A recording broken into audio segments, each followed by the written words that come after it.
বাংলাদেশের বৈদেশিক বাণিজ্যের ৯০ ভাগেরও বেশি সম্পন্ন হয় চট্টগ্রাম সমুদ্র বন্দরের মাধ্যমে।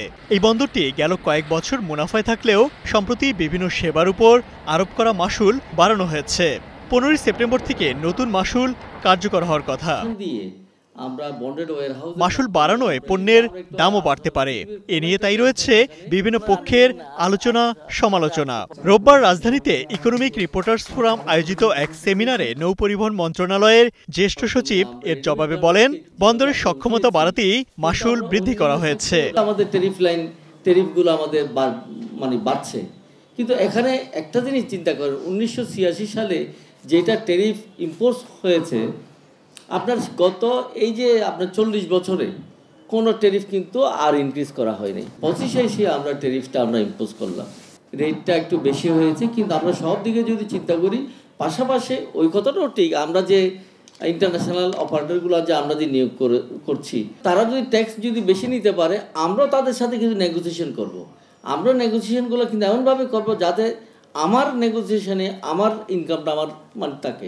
অনুষ্ঠানে সমুদ্রগামী জাহাজ মালিক সমিতির প্রেসিডেন্ট আজম জে চৌধুরী বলেন, আন্তর্জাতিক পণ্য পরিবহন ব্যবসায় টিকে থাকতে সরকারের নীতি সহায়তার কোনো বিকল্প নেই। যে জাহাজের সংখ্যা বাড়ানোর জন্য আমরা অনেক আগের থেকেই সরকারের সাথে চেষ্টা করে এসেছি যে আমাদেরকে একটা ট্যাক্স ওয়েভার দেওয়া হোক।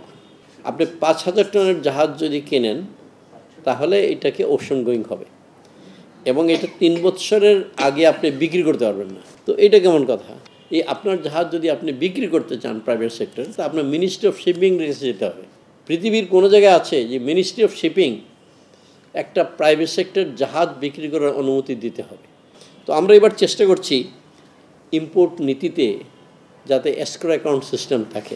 সেমিনারে অর্থনীতিবিদ জায়েদ সাত্তার বলেন, বাংলাদেশের আন্তর্জাতিক বাণিজ্যের পরিমাণ বাড়ছে, তাই নিজস্ব জাহাজের সংখ্যা বাড়ানোর উপর জোর দিয়েছেন তিনি। এতে বেঁচে যাবে বৈদেশিক মুদ্রার খরচ। ৫,০০০ থেকে ধরুন ১৫,০০০ ডেডওয়েট টানের জাহাজ, এইগুলোর কিন্তু মার্কেট কম না। এগুলি রাফলি half of the shipping industry market, shipping market মানে শিপের মার্কেট, রাফলি হাফ কিন্তু এই লেভেলে। এই যে ছোট ছোট জাহাজ, এইগুলোর বাজার কিন্তু আন্তর্জাতিকভাবে কম না। সো এই বাজারে বাংলাদেশ যদি কিছু ইনরোডস করতে পারে তাহলে একটা পজিশন পেতে পারে।